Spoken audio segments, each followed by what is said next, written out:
All right. Our apologies. We got cut off midway through Elias's response.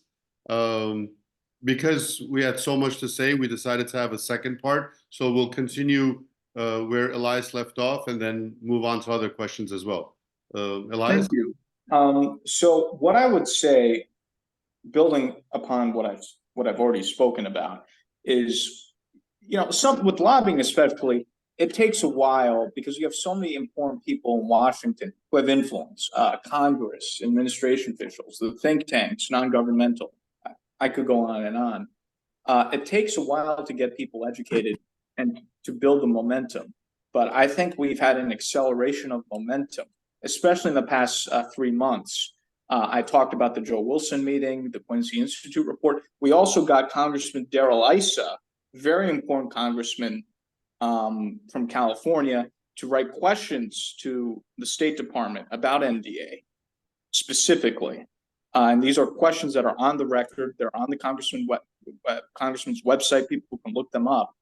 And that's also very notable because, again, when was the last time you've had members of Congress writing to the State Department to highlight a political party in Armenia?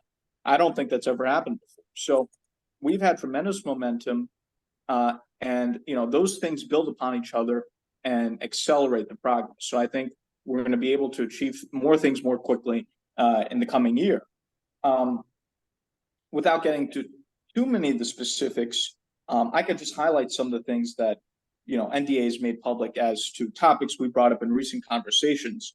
So for example, we've brought up the case of Varunjan Avatisyan to senior members of Congress, specifically Congressman Chris Smith, and was involved with the human rights issues.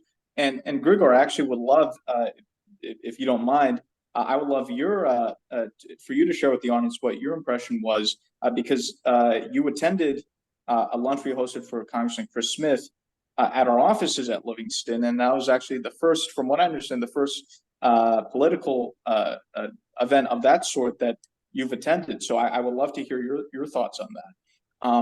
We've also raised the issue of Radio Liberty, Radio Free Europe, and their lack of coverage. And we're hoping to get that issue resolved. So there are a lot of things that we've been bringing up, and we're hoping to have some resolution on over the coming months. And your audience should stay tuned. I think they'll be pleasantly surprised by the things we'll be doing in the coming weeks and months. Sure. Well, I'll very briefly, as far as Congressman Smith, I was quite impressed by him. I was impressed by his vigor, and he touched on human rights issues, everything from El Salvador to Armenia.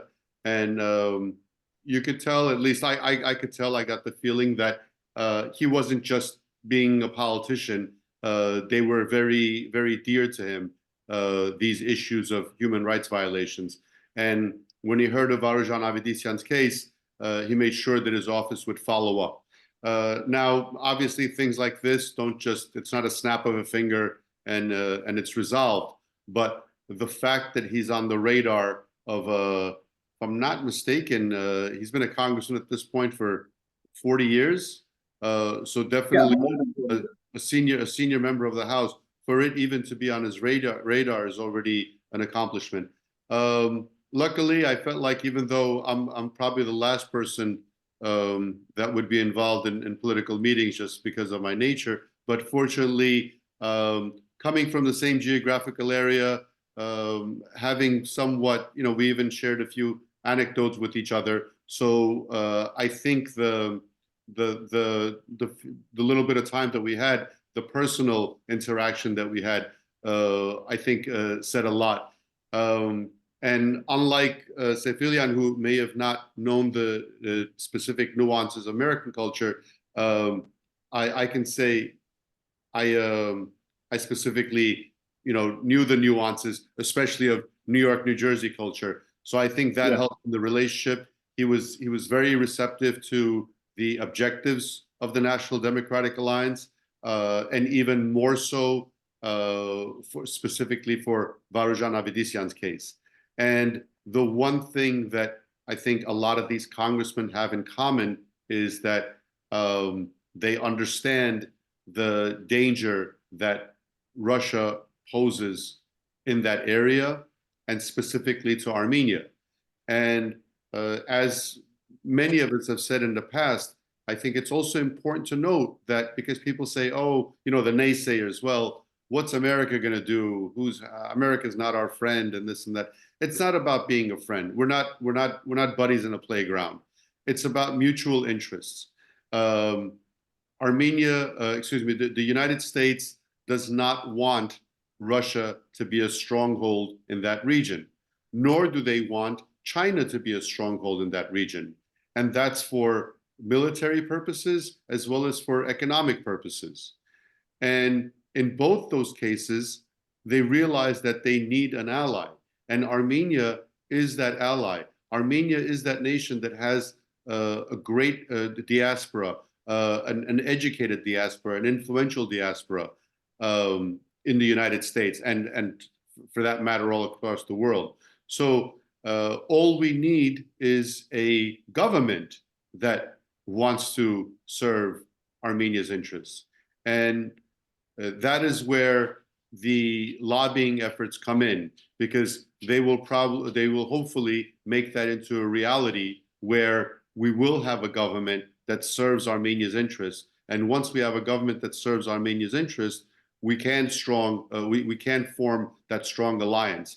Because for decades, I remember as a child, it was fed to us by Armenian organizations. Oh, we're small, we're weak, we're landlocked, we have no natural resources, and so on and so forth. And of course, as I got older, I realized these were nothing but, whether intentionally or unintentionally, tactics to demoralize us, as opposed to saying, okay, well, if we're landlocked, we got to find a way to the sea. Or if we're small, all the more reason we need stronger friends. Otherwise, if you just accept those as axiomatic realities, then you might as well just commit suicide and call it a day. And that is what NDA and people like Varujan Avedisyan and J.R. Sefilian have been doing for decades at this point, and trying to get our people, our nation, out of this demoralized, undignified state, and saying, yes, you can always get out of that situation that you are in. And for the past 5 years, we've been on we, meaning Armenia, has been nothing but on a downhill spiral. And it still can get out of this situation. I know it will happen. I believe it will happen. The question is, how much more damage will we allow this Levon, Robert, Serge, Nicole regime? Because we know it's all a daisy chain. It's like a relay race. One just handed the baton to the other. Nicole is the one taking it to the finish line, but Serge handed him the baton. So I equate it to a relay race. And until we put an end to that, we're just going to see more human loss, more territorial loss, and just more emotional loss. And that is what we need to stop. And it is going to be stopped, because the civilized, strong Western world simply will not allow it. But there's so much that they can do if the de jure Armenian government is not allowing it.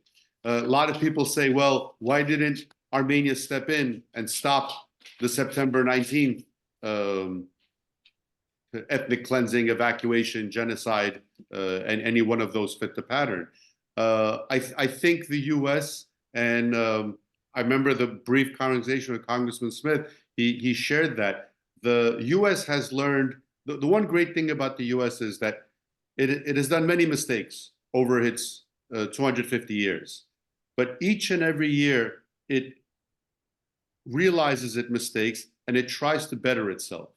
So the mistakes that it did 100 years ago in Latin America, or even 30 years ago in the Middle East, the US is realizing not to do that. So if the US just ignored Pashinyan's government and came in guns blazing it would be considered an aggressor, because then Azerbaijan and Putin and Erdogan would just say, look, they're the aggressor. So however, if the Armenian government had the wherewithal or the patriotism to actually say, look, this is what's happening, we need your aid, just like Zelensky did in Ukraine, or now Netanyahu is doing in Israel, or other countries that are being that are in the midst of a war, they reach out, and then the U.S. either decides to help or they don't. But we have not reached out. At every corner, our leadership has asked for the Russians to have a stronger mandate. It is the NDA that is saying, let's reach out. So the United States and France, those are the two main ones, are in a very awkward situation. They want to help, but they're not given the means to help. So the only reason that we are not in a much worse state, I believe, is because of the I don't want to call it backdoor tactics, but the more subtle tactics that France and US has used. But once we have a government with Armenia's interest, I firmly believe that things could turn around overnight. It doesn't, they say Rome wasn't built in a day, but it was in a couple of years. It wasn't decades and centuries. One of the interviews that NDA gave, I forgot who it was, they mentioned how after World War II, Japan and Germany were rebuilt with the help of the US. And that was 70 years ago. For a nation as small as Armenia, for it to be rebuilt, we're talking about a couple of years. It's not this tremendous Herculean task. It can be done. You need and as you said, Elias, you need the strategy and the proper objective. So that's my input on that. Elias, you were speaking about working with Girar Sefilyan, and obviously Girar Sefilyan is not the only person you've worked with. You've also worked with from the National Democratic Alliance. You've worked with Arap Papian, who also is a very well established diplomat. You've worked with David Grigorian. And I was just wondering if you could tell us about some of your experiences working with these gentlemen as well. Well, with David Grigorian, we're talking every day, multiple times a day, and you're talking about someone who works nonstop and is always working.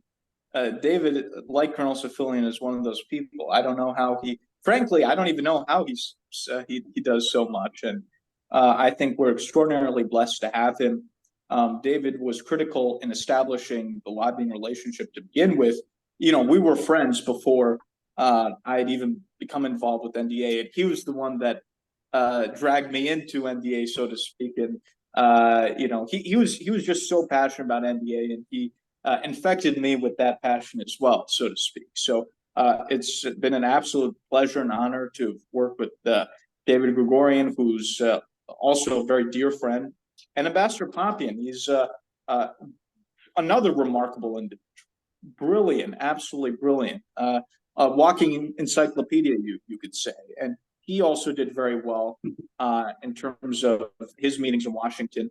We took him to meet with a wide variety of people back in December, and he did very well, and we had many productive meetings. So I've immensely enjoyed my relationship with Ambassador Papian. Obviously with David, who I've known for several years. I have to say this, from my personal experience, I've been extremely impressed with all the people I have met in the NDA orbit, whether it's Colonel Sefilian, Ambassador Papian, or the NDA supporters here, whether it's David Grigorian or Grigor or you, Marn. You're all very thoughtful, well-spoken individuals who are very impressive individuals. So I think it says something that NDA is attracting top quality people to its cause. So I've had nothing but a positive experience. Thanks for the kind words. Yeah. I also want to touch on, when I did the introduction video, this is slightly off topic. I chose to use, I said there's an interesting Armenian-American, which is Arshavi Shirakian. And I don't know if you guys got a chance to see it. I read an excerpt from his autobiography. And Arshavi Shirakian, for those that don't know, he was a part of Nemesis. He was one of those that brought both the Turkish organizers of the genocide, as well as the Armenian collaborators of the genocide, to justice. Of course, at that time, it was risky to say the least, because unlike the Nazi hunters, where they had a government behind them and it was all done legally and state sanctioned, when Nemesis was doing it, it was all done secretly and behind closed doors. And the reason I bring that up is, as horrible and it is to say, among the people that were brought to justice were many with Armenian last names. I don't call them Armenians because I don't think they deserve to be called an Armenian. And Arshavi Shirakian, one of the first people that he took out was Vahe Yesayan, who has changed his name to Vahe Isan, who was in the Constantinople police force, and he was actually responsible for compiling the names of the close to 500 intellectuals that were gathered and then murdered on April 24th. And Shirakian actually, at the age of 20, went to the organizers and he said, "I'd like to take out this guy." He did that, as well as many others. And then when they finally were able to get him out of the area, he arrived in Paris, I believe in 1922 or 23, and they offered him housing and so on and so forth. And he said, "No, I'm done." And he came to New Jersey and settled in northern New Jersey, and thus became an Armenian American. And I think then the reason I brought that up, aside from him being an Armenian American, so that's one Armenian American's perspective.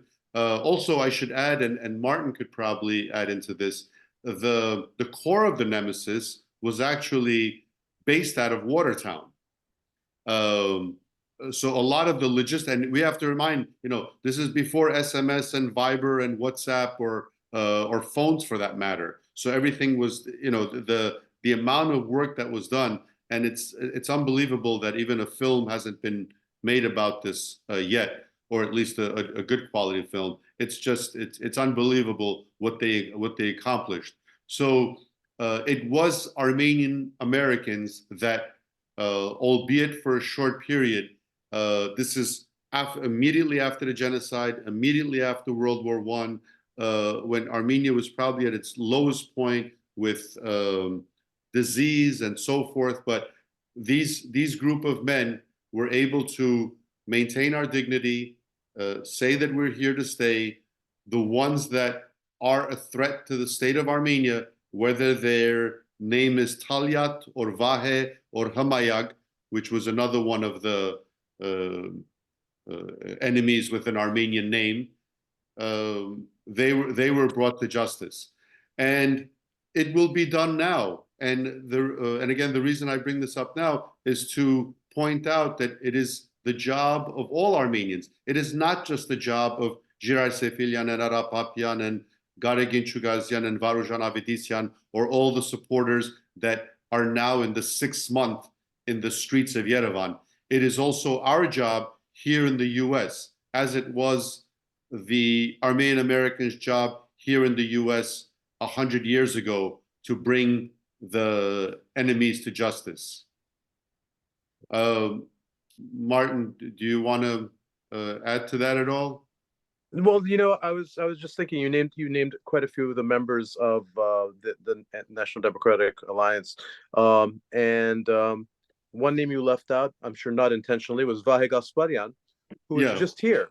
who Thank you. also is an incredible individual. The man is a surgeon, and his command of English is also very good. If I can add, I'm sorry, he's a heart surgeon that I recently found out that Yeah. has innovative techniques that are attributed to him that are even being used internationally. Right. So he's almost a Renaissance man. Not only does he have a great command of English, of Armenian and Russian and Right. French, and I Right. recently found out Italian. Yeah. He gave an Oh, wow. interview to an Italian newspaper in Italian. So yes, Vi Gasparian was left out completely unintentionally. Right. Hey, Martin, go No, I ahead. know. But the fact of the matter was that he was here in the United States recently, for the telethon. We had a telethon, and again, another thing, a first of its kind. But again, I just wanted to stress the importance of funding. That things like telethons, we need funding in order to get our mission accomplished. I mean, we need funding. That's the bottom line. I think we really need to get that message out there, so that, again, people that are listening in maybe for the first time, realize that, these things just, yes, I'm volunteering my time, you're volunteering your time, all of these people are volunteers, but there needs to be funding to get this work done. Right, and I just want to touch upon. Oh, go ahead. No, I was going to say, even though Livingston is kind enough to provide their services for a heavily discounted rate, but it is still a rate. There's no free lunch. It is still a rate, and to add to that, something that the state of Armenia, with their budget, should be doing. Instead, it's being done by a grassroots organization that is in a media blockade, is being attacked from all sides, of course, directed from Moscow. So the resources, whether human resources or financial resources, are extremely limited. And unfortunately, as Elias has said many times, one of the first phrases he told me he learned in Washington was "money talks, and you know what walks." Right. And to follow up on Martin saying, yes, it is each and every Armenian that has given, and this time we've had people who have given $2 from Armenia. They've given 1,000 dram, which is, a little bit more than $2, and we've had as much as 10,000, and every single thing in between. And it's each one of those, and it's important to point out, because the people are the ones giving, NDA's responsibility becomes to the people. Unlike the other, almost all political organizations in Armenia, where it's being funded by some oligarch or another. So therefore, their allegiance is to that oligarch, not to the people. So we have an allegiance to the guy who gave $2, to the guy who gave $100, the guy who gave $1,000. And I'm sorry, Elias, go ahead. Yeah, I think, to go to your point and to on Martin's point, I think one of the biggest challenges, and also the biggest misconceptions, is, I've heard many times, Armenian-Americans saying, well, Turkey has the resources, they're spending millions of dollars on lobbying, we just don't have the resources. With all due respect, that's a bunch of utter nonsense. It's not that, Turkey has some special right to hire lobbying firms, and Armenians can't hire lobbying firms. A lobbying firm, as I said, it's like a law firm. If you're willing to pay them, they'll work for you. And it doesn't matter who it is. And I think one of the biggest issues is that Armenians do have tremendous resources. Both the government of Armenia and also Armenian Americans, many of whom are successful business people, who are worth hundreds of millions of dollars. I think the problem is, it's not an issue of resources, it's an issue of priorities. So whereas Turkey's been spending money on lobbying firms, public relations firms, doing all sorts of things to gain political influence, you see the wealthy Armenian Americans are instead spending millions of dollars to, put their name on on a church or a school, or spending millions on genocide documentaries. I think we talked about how Kirk Kerkorian, again, very well respected Armenian business person, he spent almost $100 million on a movie. So if just some of those resources were allocated strategically, I think the Armenian interest could be a powerhouse in Washington. I think the biggest issue is that there are millions of dollars that are being just thrown around left and right with zero strategy, based off of, I don't know, self-promotion or emotional impulse, or I don't know what exactly is going on.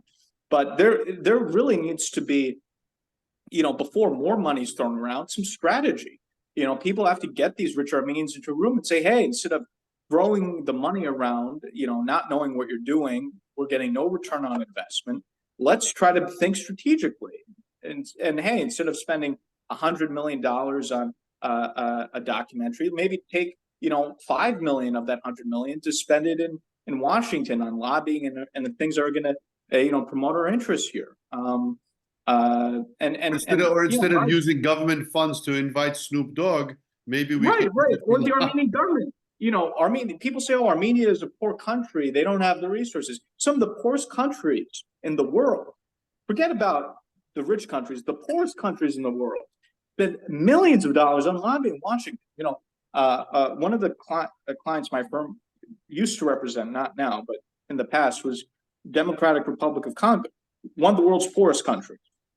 We were just one of, I think, at least five, I think it was more like 10 lobbying firms. They're spending $5 million a year on lobbying in DC, and they're one of the world's poorest countries.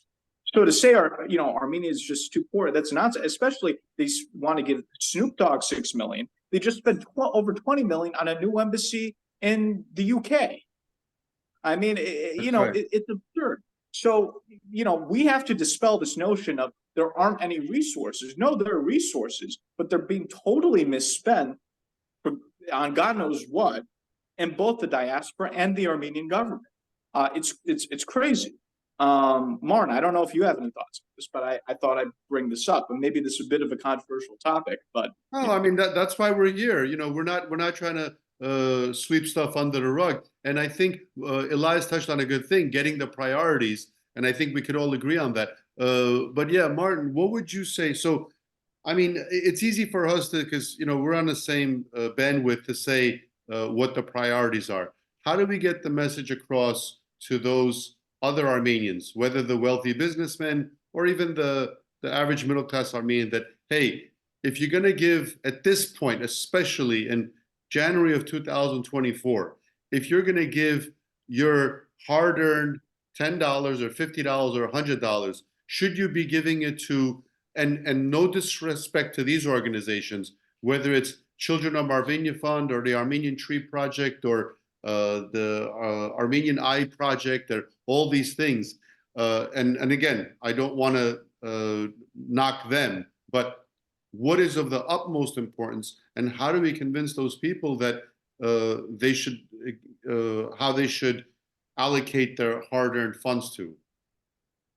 Well, I think there needs to be a shift in the way a lot of Armenian Americans perceive things.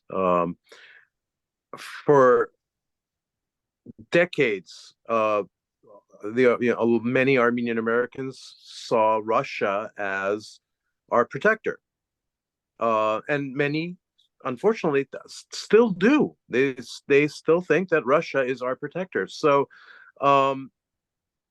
there needs to be a shift. I mean, it's quite evident Russia is not our protector; it's our enemy. Russia's not even its own protector, let alone ours. Right, exactly. So, again,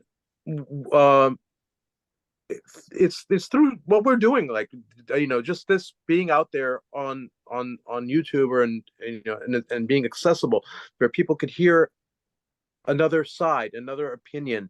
I unfortunately, there aren't a lot of resources for American Armenians to find out what's going on in Armenia. They're not as easily accessible, particularly because of language barriers. Unfortunately, a lot of Armenian Americans don't have a grasp of the Armenian language and therefore can't get the latest news and really be attuned to what's going on there.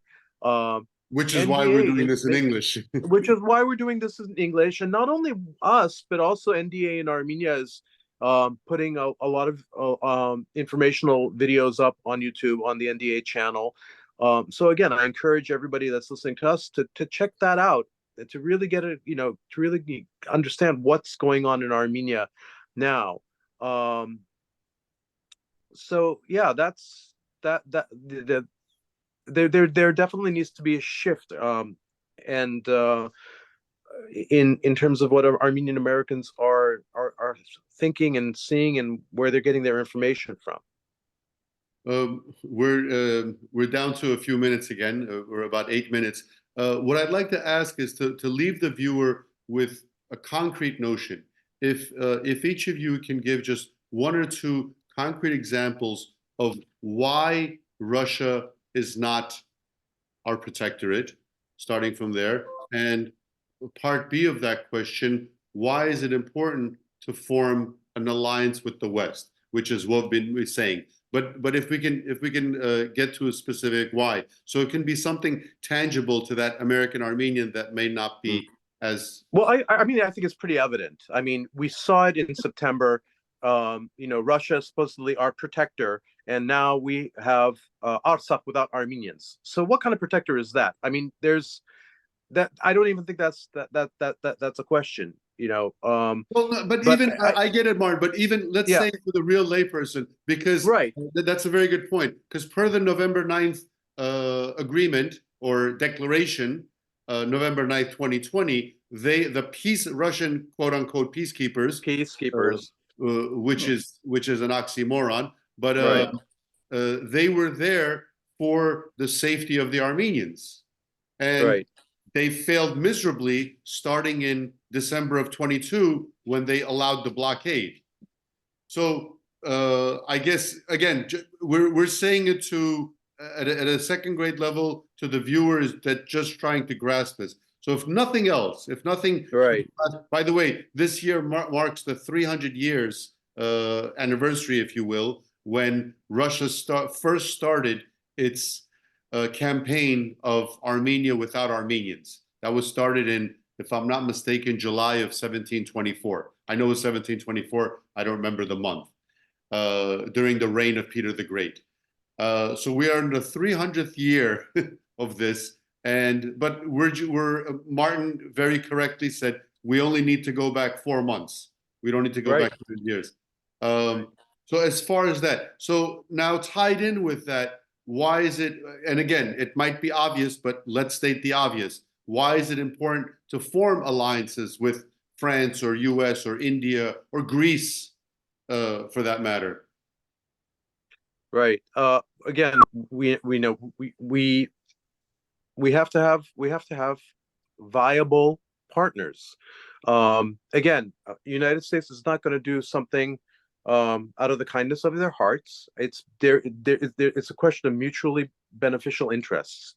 Armenia has something to offer, and the United States has something to offer, and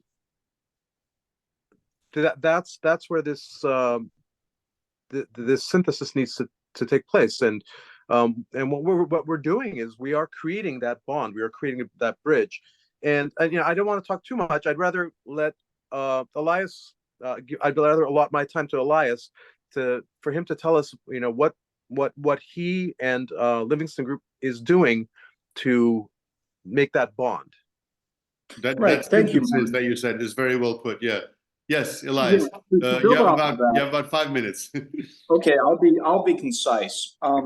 Armenia really has a golden opportunity right now. Now is the time, because for a long time, the United States was heavily reliant on Turkey to be its projector of influence in Eastern Mediterranean, the Middle East, North Africa, and the Caucasus.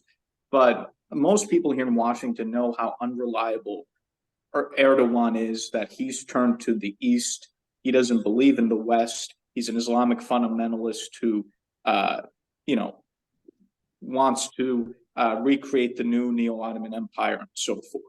So the United States is trying to diversify its security architecture in the region, and not be totally reliant on Turkey. In a way, kind of replace Turkey through upgraded relations with other countries. They've done that with Greece, as you highlighted. Even though Turkey, because one of the things we hear from the naysayers, but well, Turkey's NATO. So if you could touch on that as well, Elias. Right. Well, Turkey's NATO, but that doesn't mean that they're a friend of the United States. That's a very illogical, or, with all due respect, sophomoric way of thinking to say, well, Turkey's in NATO and U.S. is in NATO, therefore U.S. loves Turkey. That's a bunch of baloney. It's a logical fallacy. It's a logical fallacy, right? The United States has already taken many steps to decouple from Turkey, including now, they've moved many of their assets to other countries like Greece, which now has over 8 U.S. military bases and facilities.